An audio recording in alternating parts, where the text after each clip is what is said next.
Hi everyone, welcome back to Practice Room Breaks with IMSLP. I'm your host, Natalie. Today we have the wonderful Conrad Tao, pianist and composer, with us here in Steinway Hall. Thank you for being here. Thanks for having me. Described by New York Magazine as the kind of musician who is shaping the future of classical music and praised by the New York Times for his probing intellect and open-hearted vision, Conrad Tao, pianist and composer, is celebrated for his boundary-defying artistry. He has appeared with the New York Philharmonic, Chicago Symphony, Boston Symphony, Philadelphia Orchestra, Cleveland Orchestra, and many others, and at venues including Carnegie Hall, Berlin Phil, and the Concertgebouw.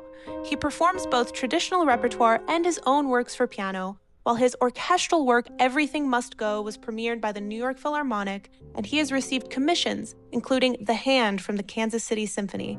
His acclaimed recordings include Voyages, Pictures, and American Rage. A fearless collaborator, Tao is part of the Junction Trio and has collaborated with artists across dance and visual art.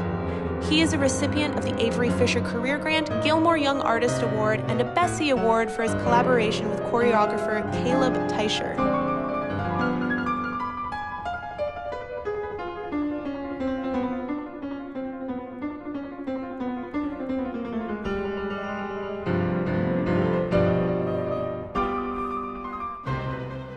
You grew up composing and performing pretty much simultaneously. What drew you to music in the first place?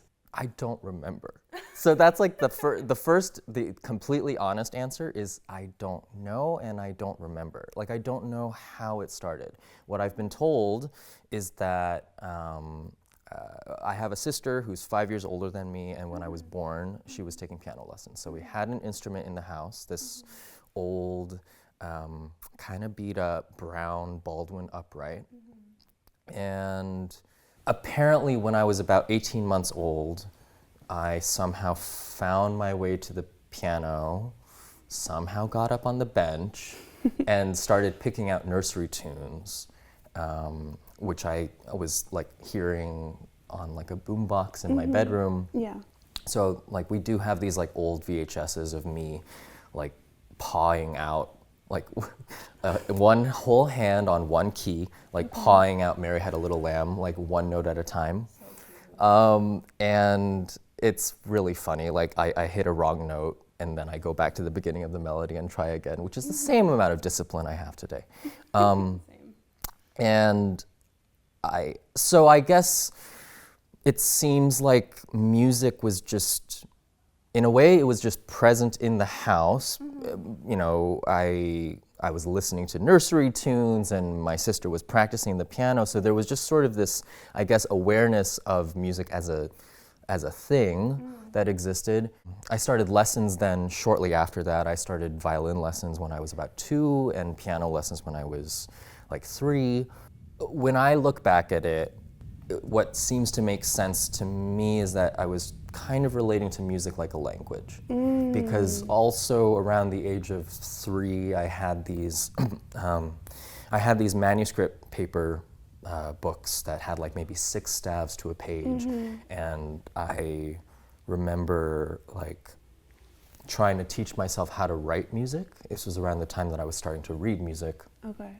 And everything is wrong. Like all the clefs are wrong. You know, key signatures are all over the place, and note heads are backwards and stuff. But there is this kind of like attempt at understanding the language of music and the sort of lexical component of music. And so I think that I was just trying to put it together, trying to understand what it meant for music to have a shape, what was a melody, and I think so. I think that was the engagement, but that still isn't quite the same thing as what drew me to it. I still don't know how to answer that. You know, like I don't know. I guess it just somehow resonated as like a way of putting together objects or creating a sensation or maybe even creating meaning, but it's really hard to know. A lot of people that I talk to who started very young, like you, they don't also get into composing at the same time. And so that kind of brings me to the question, you know, now and ever since you were young, when you approach a piece, when you first start studying a piece, what kind of part of you shows up first? The composer, the performer, the improviser? And when they disagree with each other, if they ever do, sort of, what does that look like? I think the first part that shows up is the performer, in the sense that, like, when I'm encountering a new piece, the unavoidable first step is still learning the notes. Right. So it's a painful step. Yeah. It's like a sort of awkward, laborious step, and it does. I can't say that it's gotten easier so much as you just sort of know that it's part of the process, to just like keep practicing and learning the material. But I also don't know if it's entirely separate. Like, I do feel like the composer part of my brain is always working, and it's a huge help in that step of learning the notes, because I guess the composer brain, which I would also call like the analyst brain, too. The main question is, why is this here? Yeah. Why might this be here? And that makes learning the notes way more engaging. But that being said, like, you constantly are stumbling through both, I think. Right. Like, that as a performer, learning the notes and making mistakes. I think one good example is, like, you know, I'll be reading a new score, let's say like a Debussy score or something, and it's just like, sometimes a Debussy score is so aggravating to learn because there's so many double flats everywhere, there's so many double sharps everywhere, because because Debussy's harmonic language tends to necessitate that. Yeah. And at first, it's just so like, oh my God, there's so many accidentals. So many. To read. And then, but then over time, that something emerges out of that, where it's no longer about identifying the notes, but you start to see shapes, and you start to sort of see like motifs and objects, and that's a really magical feeling when the score is no longer just identifying, but it kind of comes out in relief or something. Yeah. So I guess the composer brain and the performer brain are always both working together, and I'm very grateful for that. It helps a lot. I want to take that from the initial studying of a piece to bringing that piece on stage. So, say you're performing a Beethoven concerto. How does your interpretation of it shift, if at all, when you're approaching it as a pianist versus a composer, or when you approach it together, what does that look like? It's an awesome question. It's such a total question in a way. I guess I really do think of my work as a performer as being like kind of an embodied analyst. Like, I feel very lucky, in fact, that I get to be a performer, because I feel like I get to sort of live out the structure of a piece. It's nice that you use as an example a concerto too, because there's also like dramaturgical things that emerge in a concerto form, where like I am a soloist engaging with like an orchestra too. So there's all these relationships that are implied within that. But actually, like, I am currently, as we're filming this, I'm bringing back Beethoven's first piano concerto. It's like the next piece that I'm performing, and that's a great example of a piece where, like, I feel as a pianist that I get to answer the question of like, why are these notes here? And then I see my role as a performer as being kind of like, how can I make the notes that are here feel both spontaneous and inevitable. There's a long history of performers kind of subtly rewriting additions, right, to kind of fit their interpretive choices. To you, where does composer authorship end and interpretation of the performer begin?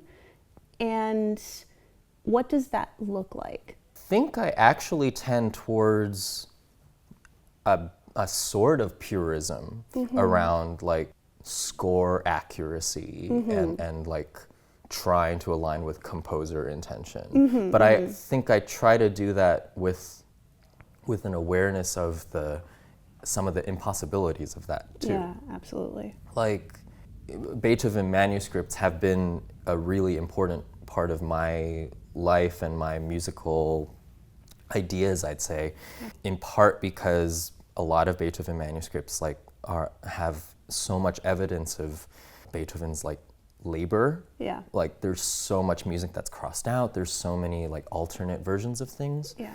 So ultimately makes me really want to be faithful to the score because it shows that the final result of the score, at least with Beethoven, is arrived at with a lot of consideration. I also feel like that question I mentioned earlier is like, why are these notes here? Why are these notes what they are? Like, that's a creative question. Yeah. It's an analytical question, but that's what I guess interpretation is. As I see it, that's what the job is. Yeah. I feel like the challenge of being super faithful to the score is a kind of creative jumping off point. You know? Yeah. It's like if I have to play it this way, especially if it seems to go against one of my own instincts. Okay. I talked earlier about the sort of inescapable first step of learning the notes. Yeah. And something I have tried to talk about with when I work with students is like, when you make a mistake or you misread something in a score, we shouldn't just like punish ourselves for that. Of course, play the right notes, learn the right notes, but also like take that moment as a moment of learning both about yourself and the score. Why did you misread it? What does that tell you about your instincts? That's a valuable piece of information. But then also, why, if it goes against your instincts, what might the composer be trying to do with what they actually put in the score? Right.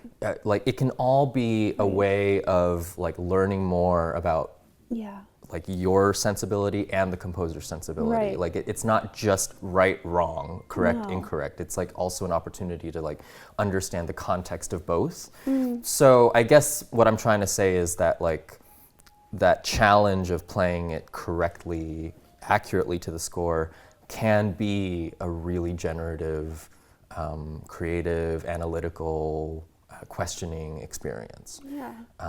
And it's so I guess like I am all about like do what's in the score, but it Right. just turns out that doing that is not a single result. Like that doesn't yield a single result. Notation, music notation is a lot more generative than that. Right. There's a way to think about it as generative rather than like prescriptive and like almost Absolutely. like frighteningly so. you Yeah. know? I mean, you look at Beethoven's manuscripts and they're, often almost, illegible. I sometimes wonder how editors make their decisions. It's such a fascinating job. And, there are examples of, for example, in the second movement of the Appassionata, Beethoven covering up the first two measures with a separate piece of paper because he didn't like it. And so I completely understand what you're talking about. Like you are dedicated to the score and, wanting to, revere it in your performance, but it is a generative experience. And let's bring this back to manuscripts for a second. Let's talk about how you approach, holograph manuscripts, primary editions in IMSLP. What catches your eye first? Like, what do you look for first? And sort of as a follow-up to that, do you find yourself changing the way that you compose as a result of what you find in these sources? I love looking at editions and manuscripts and thinking about them, mainly because it complicates a notion that I think I maybe received via osmosis when I was younger. Sure. Which is, that these scores are sort of set in stone, and it's so abstract in a way.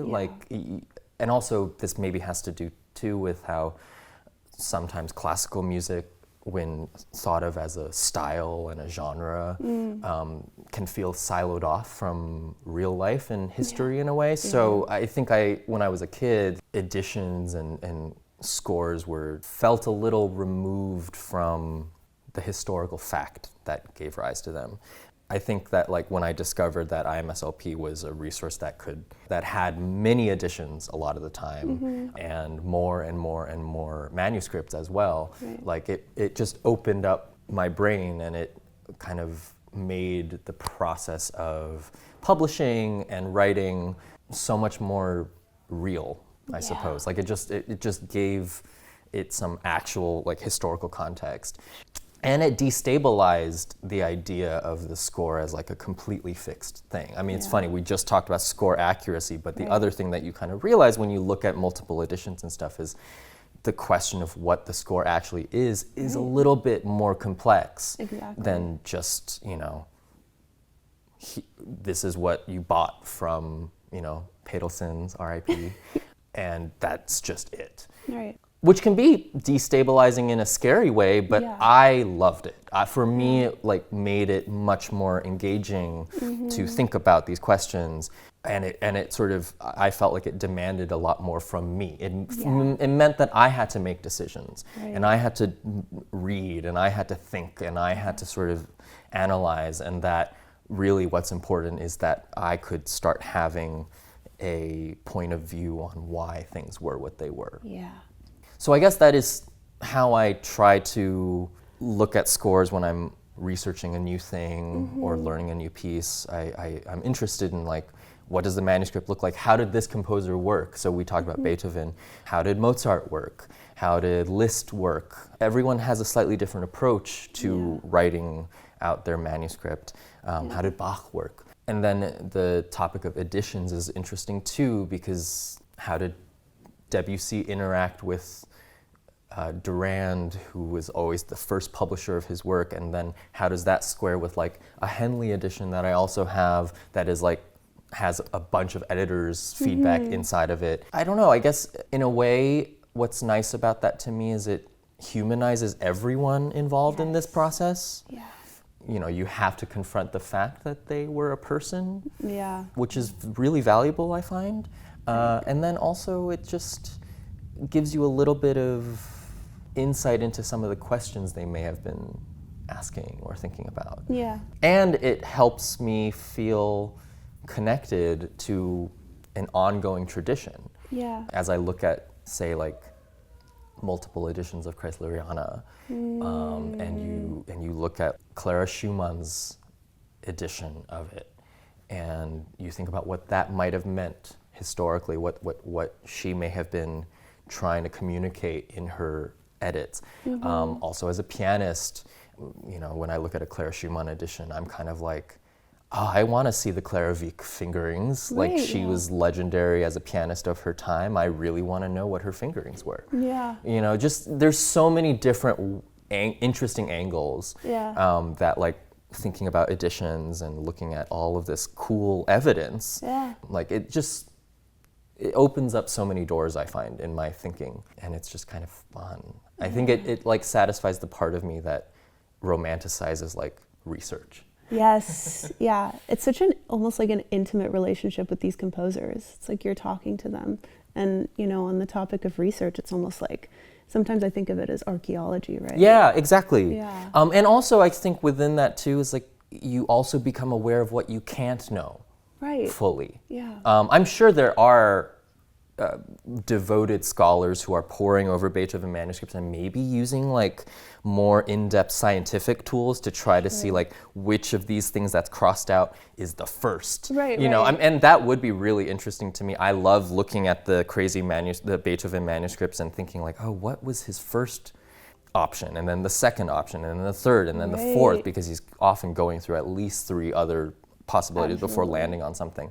And you know, I'm just making my own inferences. But I guess I mentioned that because sometimes being aware of those gaps is also really important and valuable, and it's both necessary for like intellectual honesty to kind of be humble in the face of like we can't know everything about someone's thought process, and yet it also is an invitation to think about them. Like it's an invitation for you to make your inferences, and then we can argue about them, and that's half the fun. Yeah. So yes, I do feel I feel very much like a bit of an amateur, like archaeologist, scholar, like just like scouring things just for my own curiosity. Yeah, I love that. And it's also, sometimes people have such a reverence for the score that they don't want to do anything different or experiment, but it almost flips that on its head, because when you look at these manuscripts, it's a very personal experience. Yeah.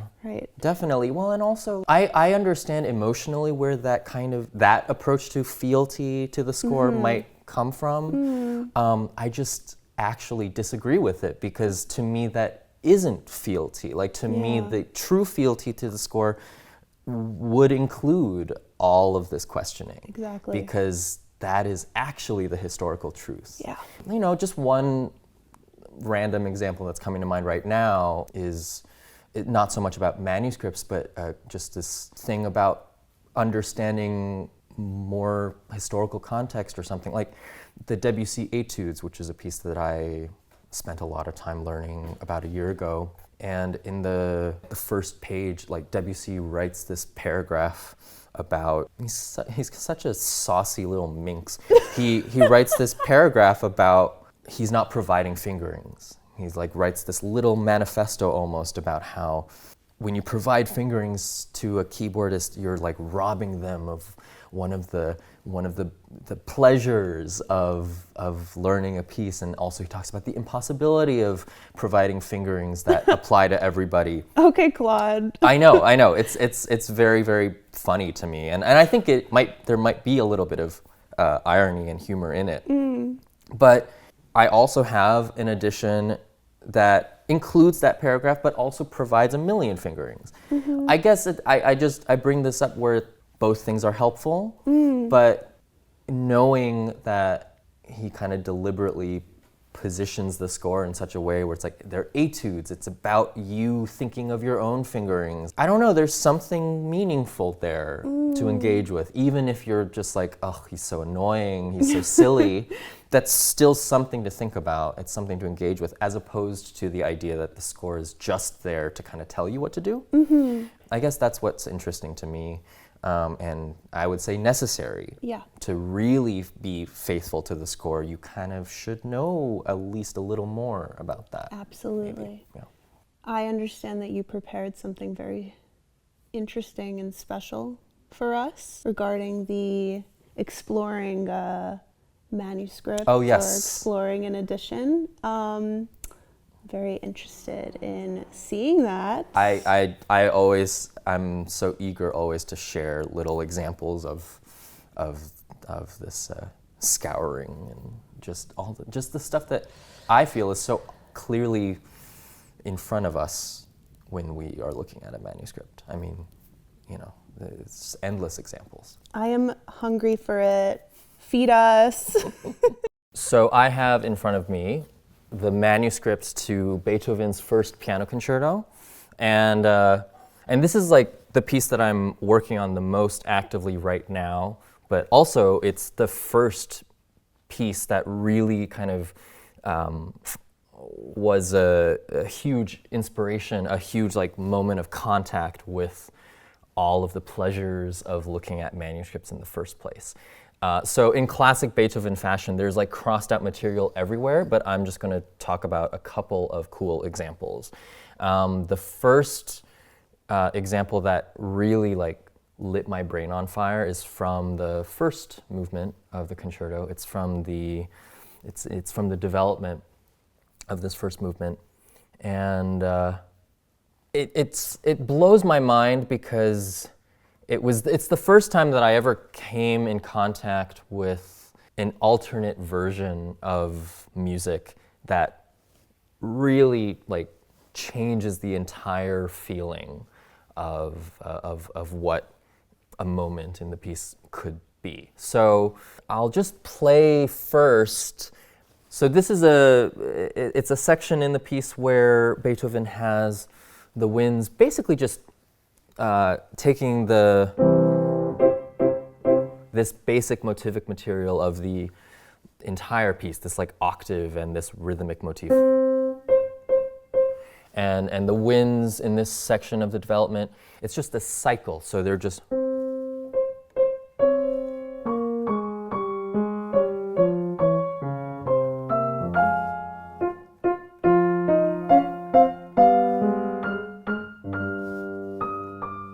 And underneath that, in the solo piano part, there are these triplets here.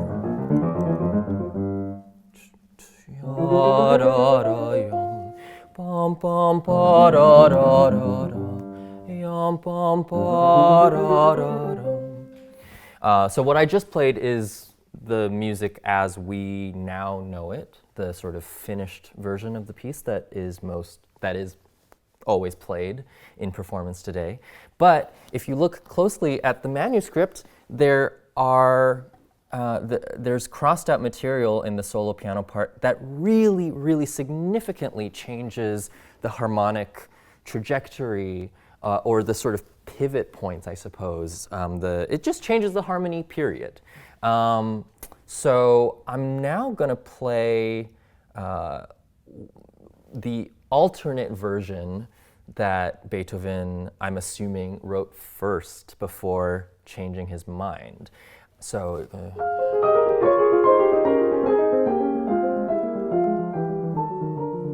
Yam pam pam pa ya ra ra, yam pam pa ya ra ra, yam pam pa ra ra ra ra, yam pam pa ra ra ra. Pam pa ra ra ra ra, pam pam pa ra ra ra. So there are two chords in particular that are completely different here. This whole section begins and ends in this alternate version, begins and ends in the same place that we're all very familiar with. But harmonically, there's a moment in this version where Beethoven goes yam pam pam pa da da da da. This D flat major chord, and it changes the character. What Beethoven ends up deciding on is a return back to the F that starts this whole sequence, but with a slight difference. Just the tiniest little bit of a difference. D flats and E flats as opposed to D natural and E natural the first time around. We're really getting in the weeds here.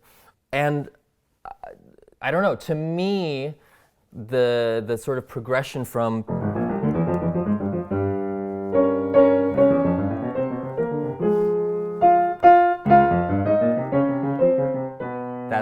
that's sort of Beethoven's initial idea.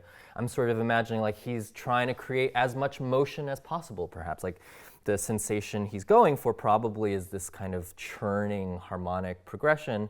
And so it's like he's aiming for lots of change.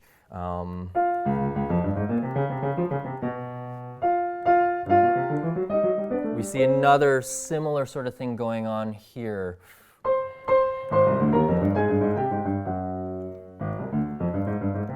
This sort of A flat major chord going into this, which he ultimately decides against. He goes C minor to this D dominant seventh.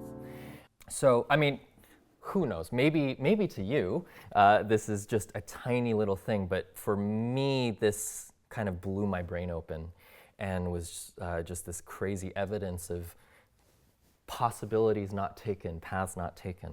So I'm going to play it all now together as it's written in the version that we're all familiar with.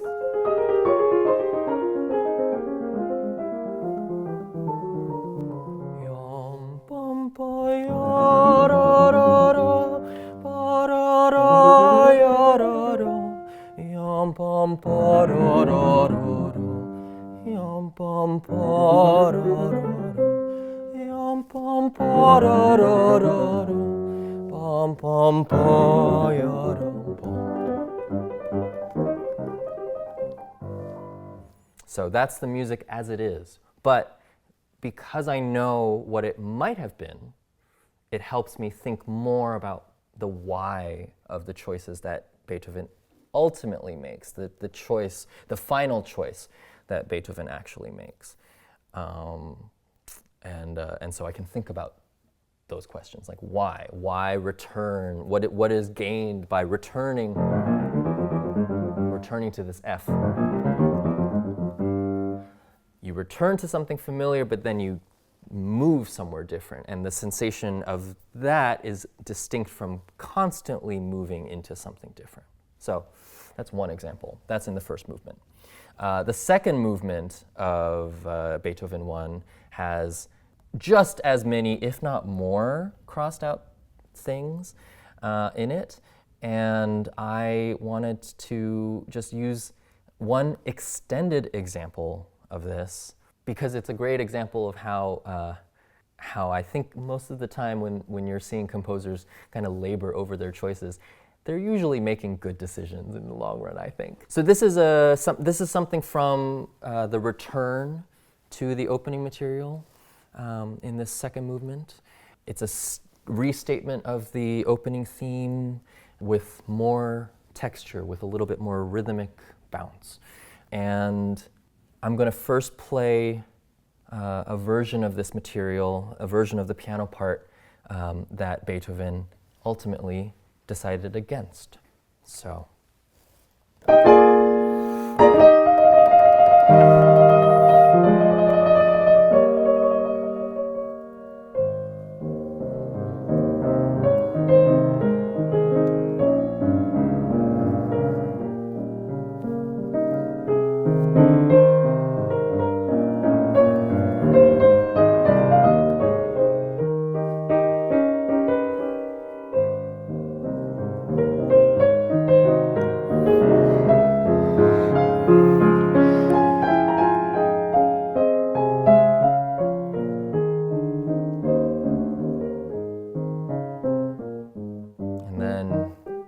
Back to what we already know. But there's that whole extended section, this entire thing, the entire thing Beethoven crosses out, all of it. And you know, I can hear what he's doing there. He's adding this rhythmic texture that isn't there the first time we hear this gorgeous theme, right? We first hear it so lyrical like a chorale. So when it's coming back, like Beethoven wants this new pulse, this kind of more active texture. So it's triplets.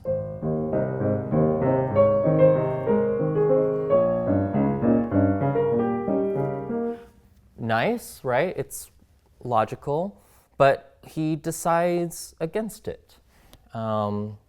Without completely changing his goals, he decides on something else.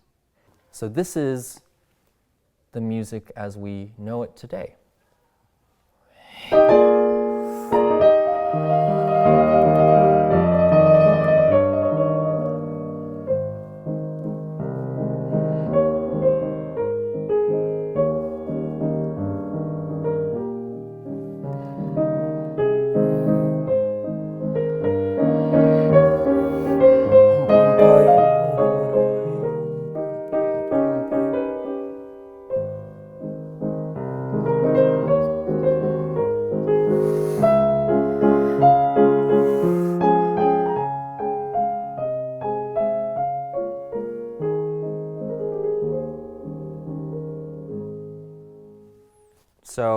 What's different is everything in the left hand.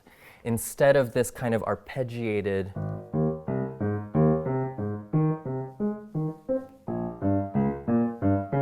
instead of using that to create this sensation of movement and activity, Beethoven gives you arguably something simpler.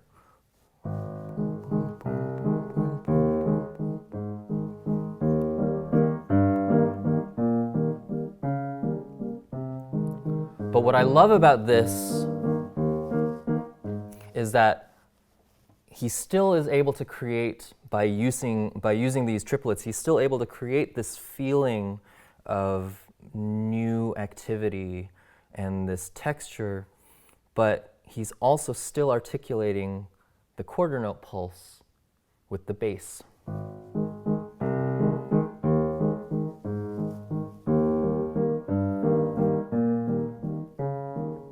So you get something more multidimensional as a result. So this is another example that I just love of the choices being made in the process of composing. You know, this is something that I think I always kind of understood abstractly, that composing is the process of like a bunch of accumulated decisions. But looking at a manuscript, getting to actually see the versions of the music that Beethoven decided against is like a very, very visceral contact with that truth. I have just one more example or one more piece I want to talk about, which is Mozart's Piano Concerto No. 23, K488. If I am ever asked, like, what is your favorite piece ever? If I had to name a favorite piece, this might be it. It's like the best music in the world. And this is a piece I really grew up with. I heard this piece first when I was probably like 5 years old or so, and it always stuck in my memory. But I never saw the manuscript to this work until just a few years ago, thanks to IMSLP. And it was really shocking to me what I discovered, I have to say. There is more crossed out material in this than I expected. I absorbed, maybe through osmosis, maybe explicitly, I don't really remember, but I absorbed this idea that Mozart, generally speaking, knew exactly what he wanted to write, and wrote his scores left to right, part by part. I remember hearing from people that this helps explain the presence of errors in Mozart's manuscripts, that he's just kind of writing horizontally, like one part at a time. I'm sure this is true. I'm sure that this is rooted in a lot of research, but I feel like looking at this manuscript, some of that wisdom, some of that conventional wisdom that I absorbed feels a little contested. I love, in the first movement, for example, there are sometimes extended bits of music that get crossed out. So I will just play one such example. So one of the first examples of this shows up early in the first movement.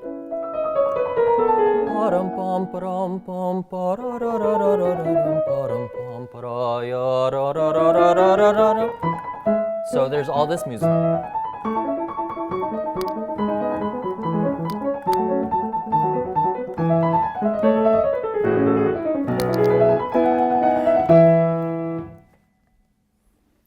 The version of the piece that we actually know actually goes.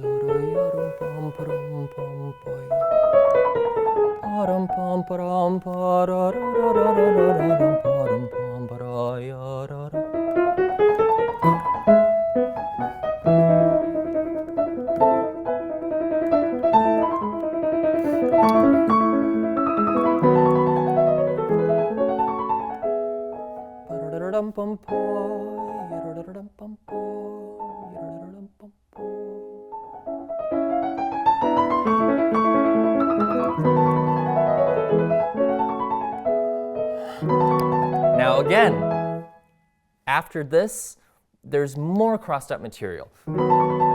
So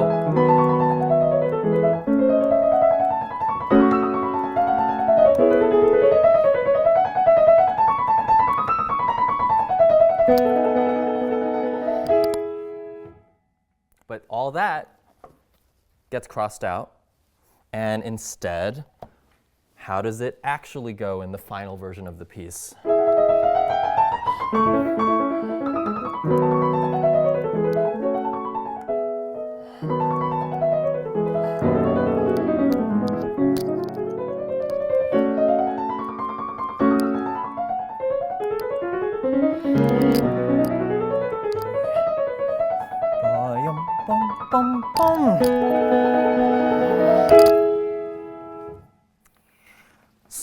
So, I mean, that's just a really fascinating, engaging example. I posted about this online, and some scholars came out and talked about the Parlamento tradition and how these crossed out bits of material really align with Parlamento exercises.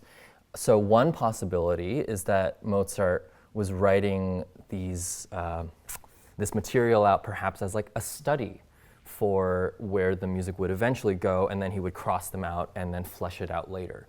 That's one potential theory. That being said, I'm not 100% convinced by that, because there is crossed out material later in the work that is maybe a little more akin to those examples I just used from Beethoven, where he like is exploring different possibilities in the orchestration. And so I think that the reality is that there is some uncertainty here. But that's the reality, that's actual reality, the sort of comfort of knowing exactly how things were and exactly how things, exactly how composers worked. That's not necessarily reality. Like the reality is maybe in the finding.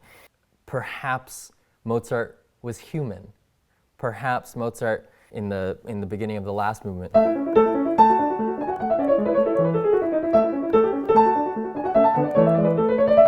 that's what Mozart initially. This is the version of the last movement that we know and love. This is the final version.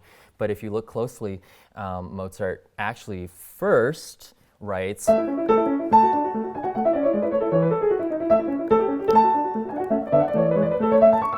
which is a lot of notes. But those last two bars of that 8-bar phrase are different initially. And of course, it's kind of interesting because this last movement is a rondo, so this material keeps coming back all the time. And it is in those last two bars of that main theme that Mozart is just always incorporating subtle changes. It's how we know we're continuing to move. And so, I don't know, I guess all of this is these are just a couple examples of the way in which I can maybe get a little lost in the details and get really, really granular with a manuscript, but I think it just opens up a lot of fun questions about why certain decisions were made.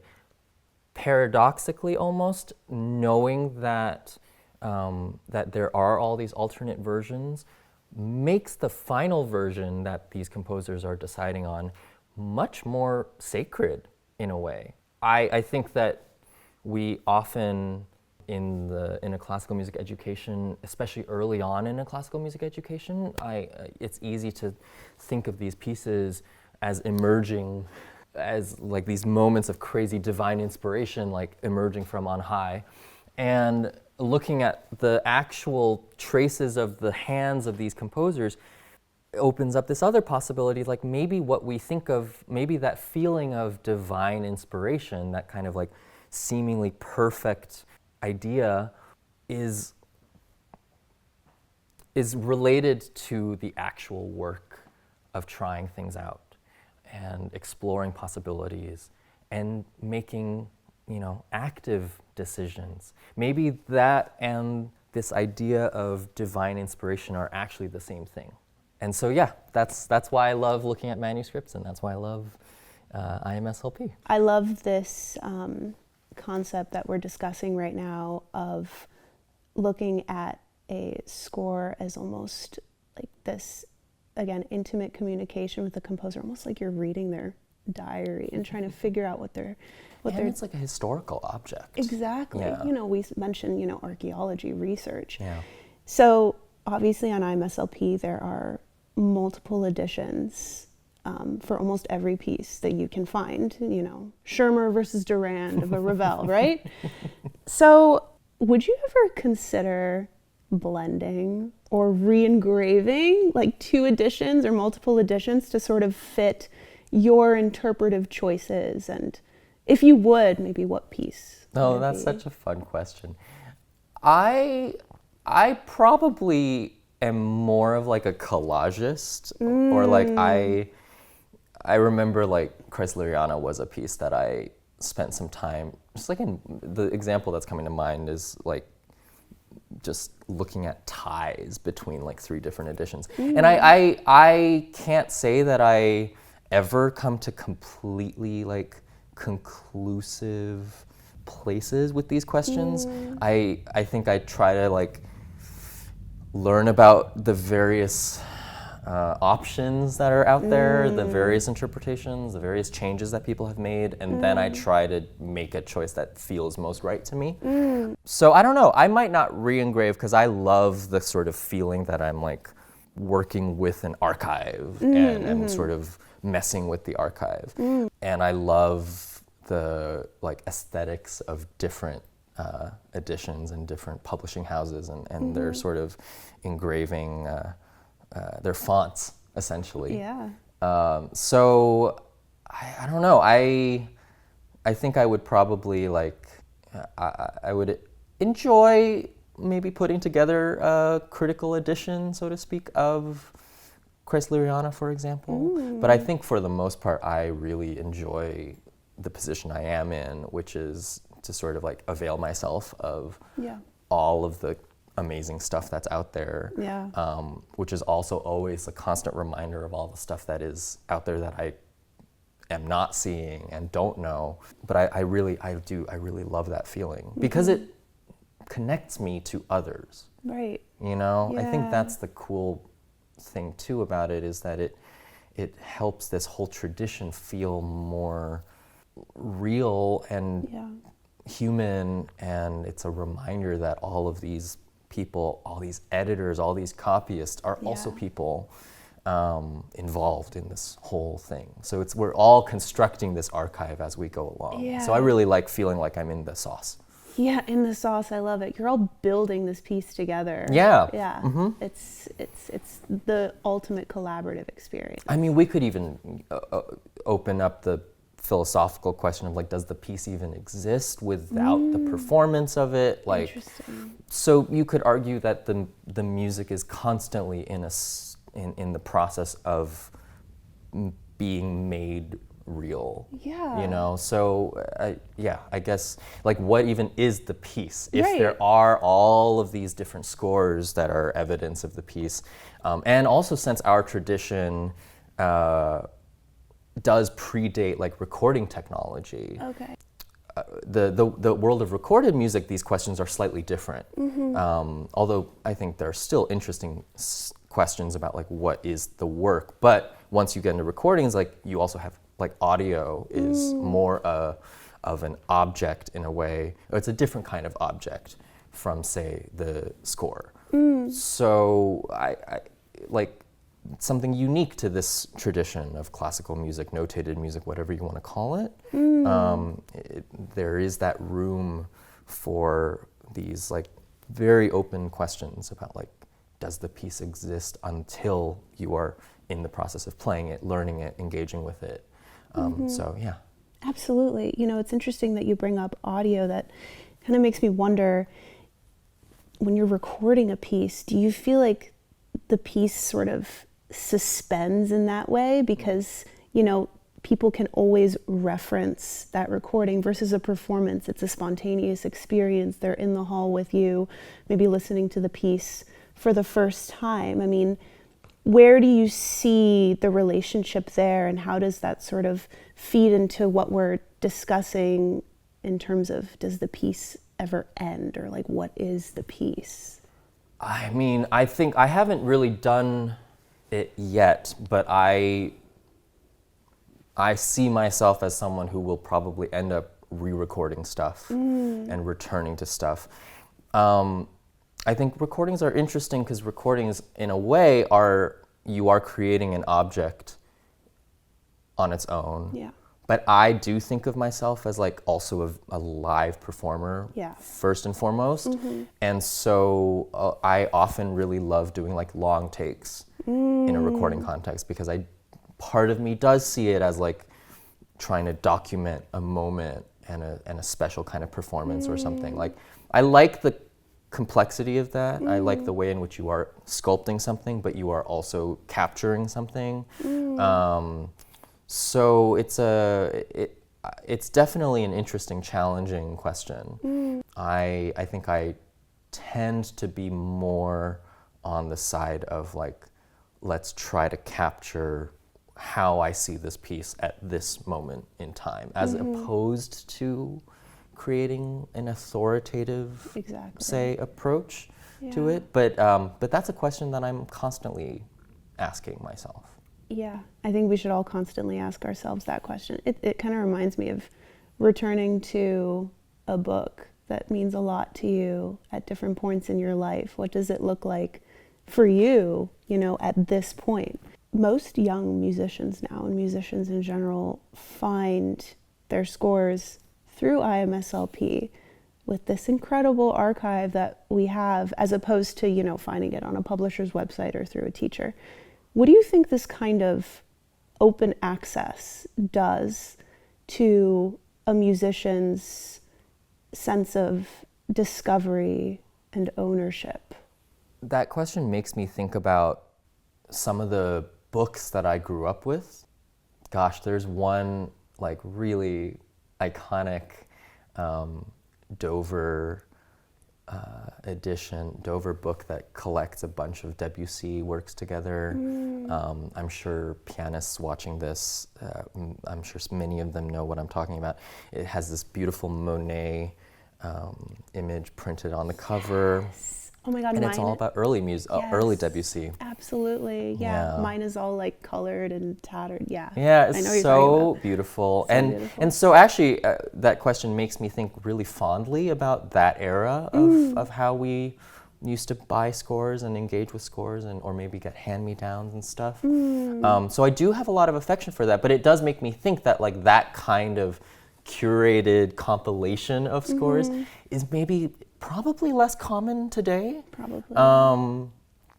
Or it's probably just taking a different form. Maybe it now takes the form of like a teacher, cumulatively creating some student's like binder of printed PDFs or whatever. Right. It's, so I love this kind of wiki type approach to finding scores and learning about stuff. And I mean, as we've been talking about, like, it's really fed my brain and it's expanded my sense of what this job of playing this music even is.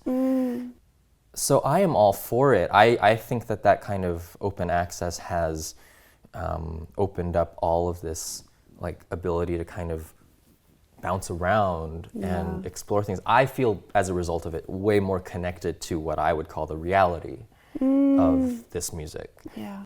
But also, I think that's probably because of how my brain works as someone who was born in 1994 and grew up sort of seeing Wikipedia develop into what it is, as a sort of very imperfect resource, and who grew up very online and during a specific time on the internet where, at the risk of romanticizing, like at a time on the internet where you weren't necessarily spoon-fed everything by platforms and stuff. So it's like this is just it's kind of how my brain thinks.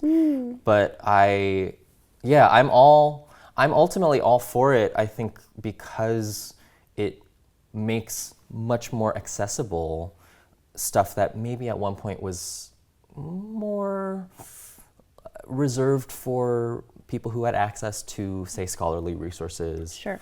I don't think I would have thought critically about editions were it not for the ability to see like 3 different editions. And I should say, like, I started using IMSLP in like 2006, which I think might be the first year of its existence or something. Yeah, we're approaching 20 years. So I remember those early days really, really well. And I've used IMSLP as a resource for so long, but I didn't immediately think, oh, first edition, oh, that's interesting, something to think about. I mostly was just like, which one looks the best? Which one is the cleanest and easiest to read? You know, I'm looking at the ratings people leave on the scans and stuff, you know. Same, yeah. And it was a gradual process of becoming curious about all these things, but the resource had the capacity to open that space up in my brain. So I think it's amazing. I really, and this is why this is sort of my angle on IMSLP, is like, this is such a unique thing that we have access to. It's this, even the fact that there is this kind of wiki-like component to how IMSLP works suggests an ongoing archive that we are all contributing to. I mean, I think that's the most valuable thing. Yeah. You mentioned access. You mentioned growing up, you know, you were born in 1994. I was born in 1997, so millennial, I guess You're cuspy. Yeah, cuspy. I don't want to say Gen Z, I want to say zillennial, you know, I'm on the cusp. Our relationship to the internet and to technology has changed so quickly. How do you see your kind of compositional approach or performance approach shifting with the shifts in social media and the shifts in technology?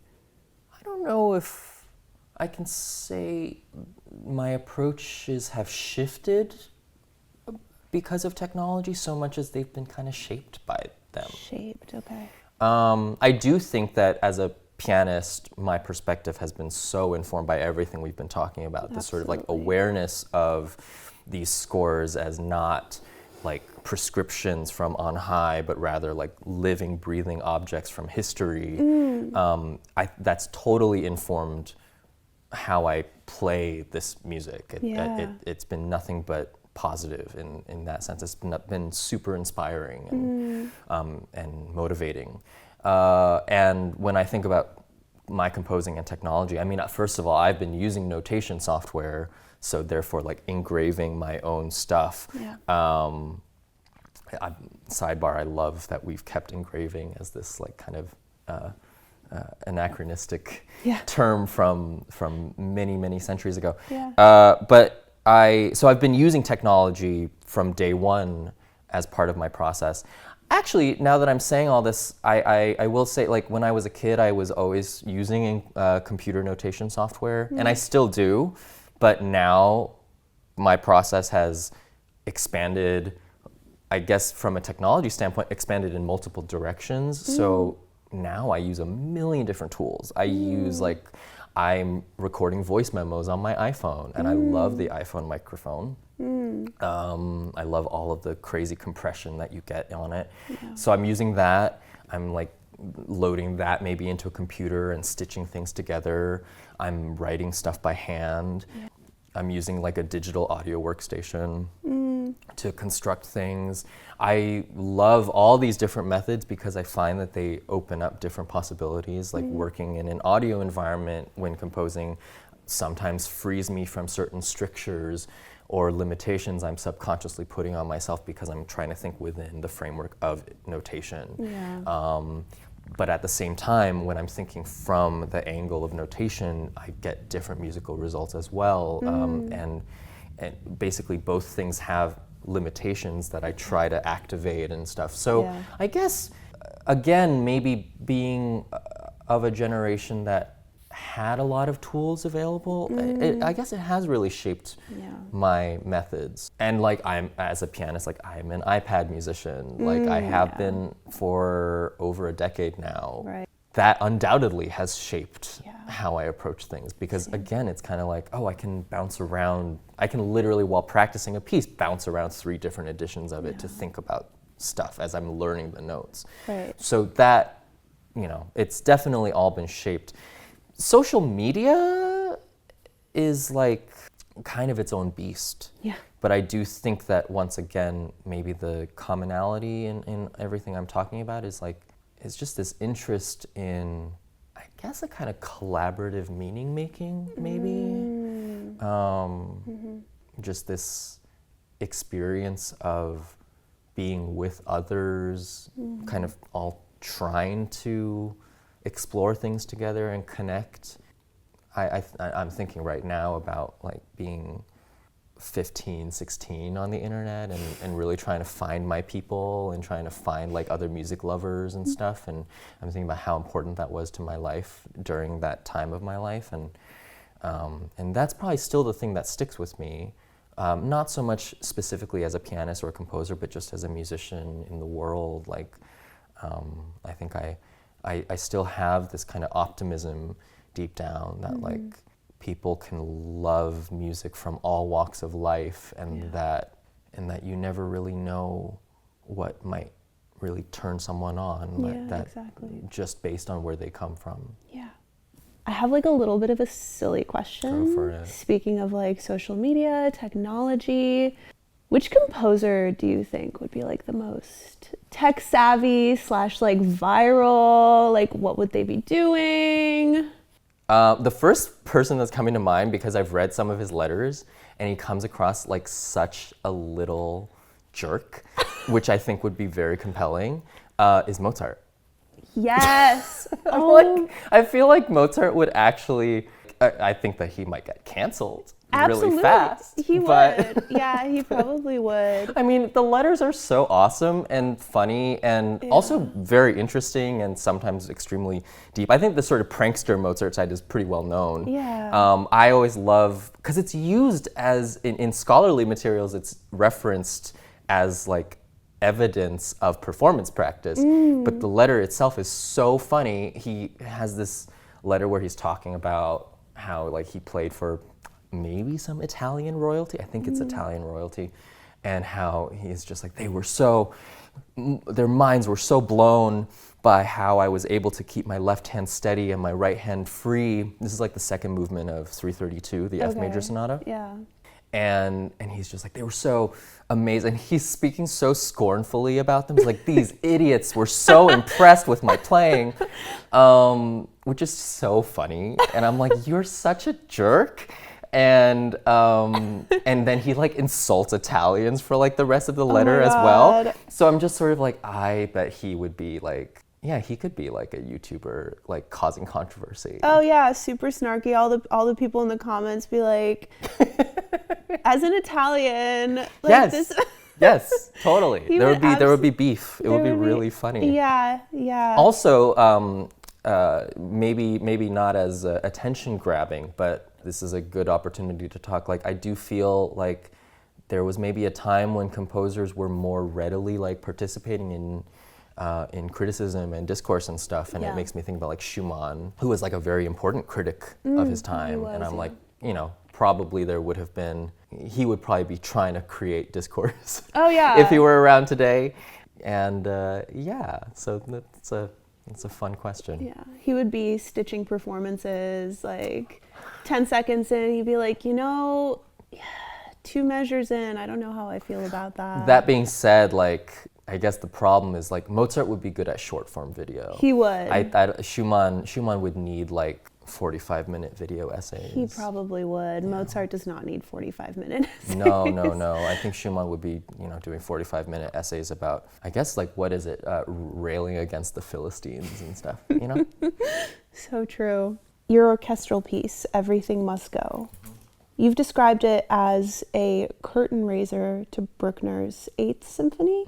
You mentioned being drawn to the image of a cathedral melting and through its melting, gaining sentience. Can you describe for our audiences? And also, how does that image and concept guide actual concrete musical choices Sure. in that piece? So I wrote this piece in 2018 called Everything Must Go for the New York Philharmonic.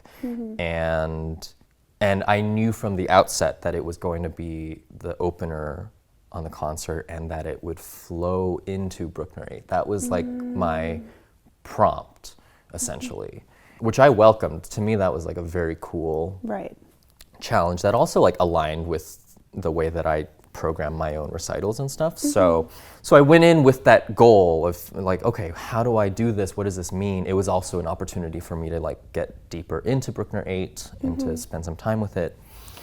And I was really struck by, I mean, Bruckner 8's so awesome and Bruckner is so weird and specific and there are just these like huge blocks of sound. It's so obvious that Bruckner was an organist. And then, of course, like across the symphony, there's just this kind of relentless, slow churn. So I had Bruckner-type sound objects in mind, and also the sort of sensation of this like slow churn towards like a huge C major ending in the case of Bruckner 8. I was also thinking a lot about decay and about edifices and about edifices falling and yeah, I just had this image of like a really beautiful facade of a cathedral melting away, or which I remember a friend of mine sent me when Notre Dame first caught on fire a few years ago. They sent me that news story and was like, look. But I found myself just thinking about this, and I don't know, I think there has always been, for me, like something interesting about decay or things seemingly falling apart, and also things that seem like they are in excess of their container.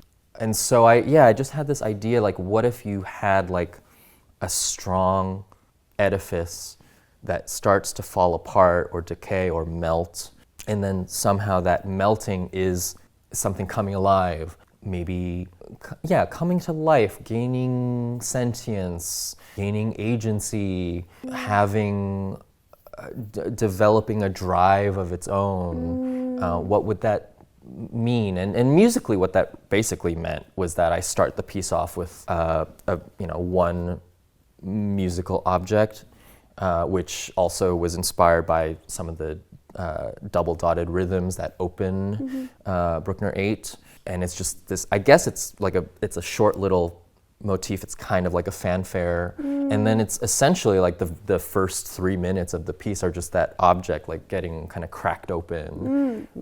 Cracked open, and then it kind of expands, and then it expands and then falls apart or starts to melt down into something a little bit soupier, more primordial, more, I guess the idea is like you try to get to something underneath all of the scaffolding that we tend to rely on to sort of understand things. I think I'm motivated by that in all of my creative work, this kind of interest in the possibility of something primordial. It almost sounds romantic to say that. I guess I am excited by that.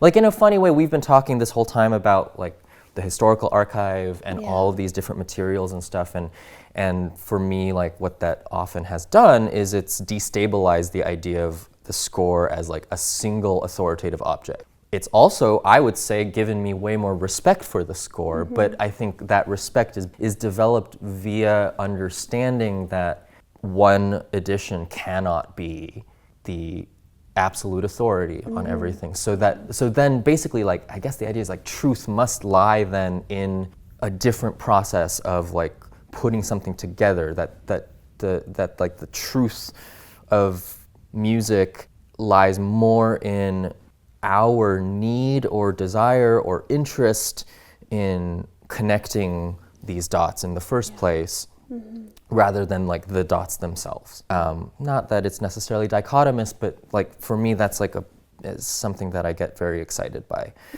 So I think that like I'm trying to search for what is that desire, what is that drive to be like A, B, C, like what does that mean? Why do we need that? Why do we do that? What is true about that? What might be false about that? Like, I guess that's what I get excited by. So I think with Everything Must Go, I was thinking about all that too, and trying to see if I could make a piece where you kind of experience that sensation of like something very recognizable and legible,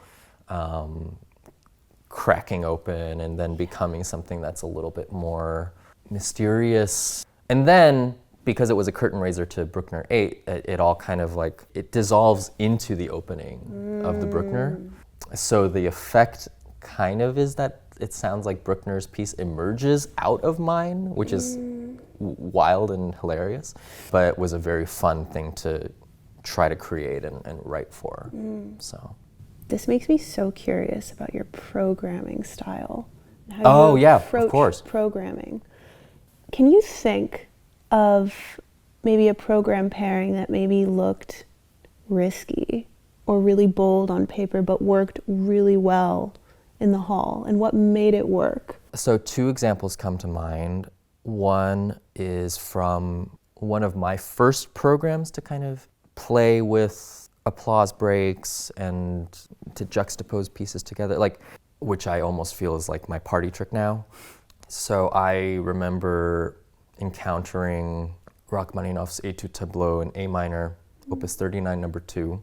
I think the very first time I heard it, I was immediately like, this sounds so contemporary to me. This sounds like, and this was maybe over a decade ago, and so I think there was a lot of post-minimalism in my ears, and I remember thinking to myself like, oh my god, this sounds like this could have emerged out of like Brooklyn in like 2009. Interesting.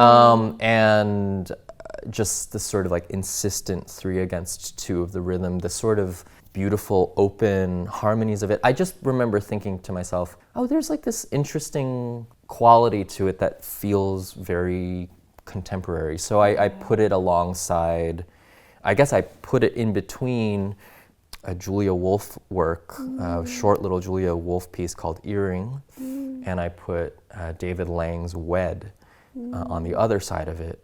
And so you kind of then are situating the Rachmaninoff as this, you're changing the frame in which one's listening to the piece, and that seemed to work really well. I mean, I was really happy with it when I discovered it, and I designed it in such a way and would perform it in such a way that like the audience wouldn't applaud between them, you know. I don't care when an audience applauds. My whole philosophy is like, if the audience is applauding at a point where you kind of don't want them to, you didn't do your job right. Love that. That's how I feel. But but I did that, and this was back in like 2013, the first time I did that, and I remember thinking like, okay, there's something here.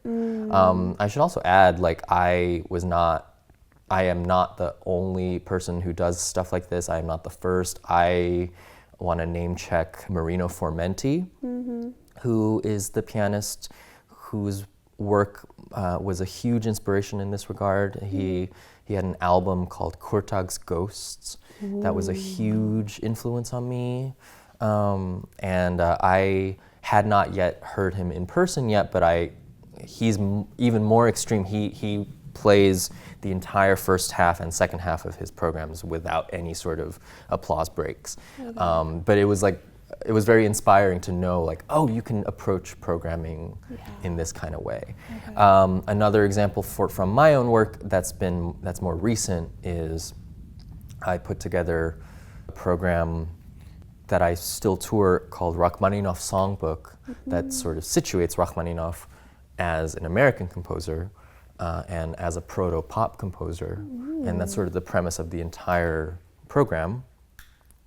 And so just one example, I almost feel like I'm giving a spoiler for a program that I want people to come see.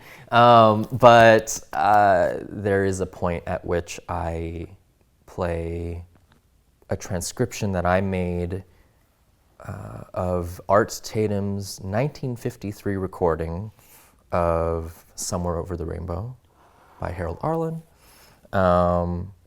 And then, which I've done as an encore in lots and lots of different places, but which I have found proceeds beautifully and directly into, like completely attacca into the 18th variation from the from the Paganini Rhapsody. What? And it's, you know, D flat major, baby. It feels amazing at the keyboard. So I want to like swim in that sound right now. I love that sort of thing. I think that like this is the part, maybe this probably relates to the part of me that loved, like again, going back to being 15, 16 on the internet, that loved making like mixtapes for people and uploading them. And now I realize it's like not that different from how like a DJ sort of digs for a set and thinks about the progression of a set. Yeah. So yeah, it's a huge part of how I think, and I think I enjoy thinking of the program as its own composition, as a solo performer. It's like you are shaping the whole evening. Yeah, exactly. You're curating the whole evening. I have one more question. I want to know what's feeding you outside of music right now, inspirationally. I am being very fed by my friends, my community, dance music, club music. I have been thinking a lot recently about ideas that feel related to music. I think that for me, everything still comes back to music. Or the way that I'm thinking about music often has a lot to do with what I'm trying to think about in terms of living and being in the world and being attentive to the world. But I've been thinking a lot about trace and excess. I mean, these are kind of things I'm always thinking about, but I've been thinking about them through, I've been interested in how humans developed this capacity to like feel one another. Because this to me is the coolest thing about art, and it's like the experience that I sometimes can have with art that feels so amazing, and it's something I almost chase after, is that feeling of connection that you can get, mediated maybe by the art object or the score or the manuscript, but that sensation of a person on the other side, which is very comforting in a way. And it's most exciting to me when it is felt through something that I can't explain. Like that's the most beautiful feeling to me, is like I feel a resonance and a person or people or a community or a tradition. I feel all of this life, but I don't speak the language, or I don't have the technical scaffolding yet. And I don't know, I also have a lot of faith in that. I think like I have a lot of faith that that's possible, that kind of connection is possible, because I feel like I've experienced it. So I have been thinking, I've been trying to find other books about like why this might be. Like I think I'm reading from like an anthropological angle. I'm reading a book called the Cultural Origin of Human Cognition that sort of aims to explore some of these questions about like why we developed these very, very uniquely powerful social capacities, and how important they are. Because like that's my kind of hypothesis, is like it obviously must have been evolutionarily advantageous for us to be able to feel the presence of each other. And it's easy for me to sort of infer like the ways in which that's essential for survival. But so that's that's what's been feeding me, I guess. Wow. I just, I think that's what excites me. Yeah.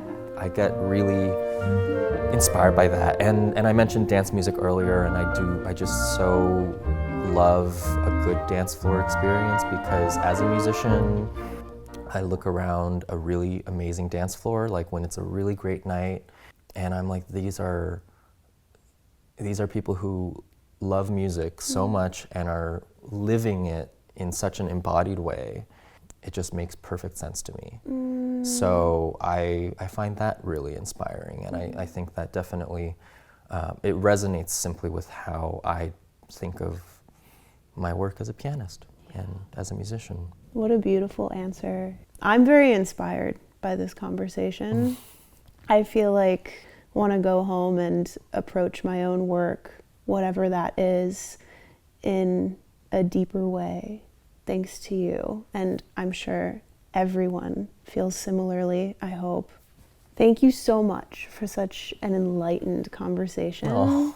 No, really, like I feel very fulfilled emotionally and artistically from this. So thank you for being here and blessing our audience with your views. Oh, thanks. Thanks again for having me. Yeah.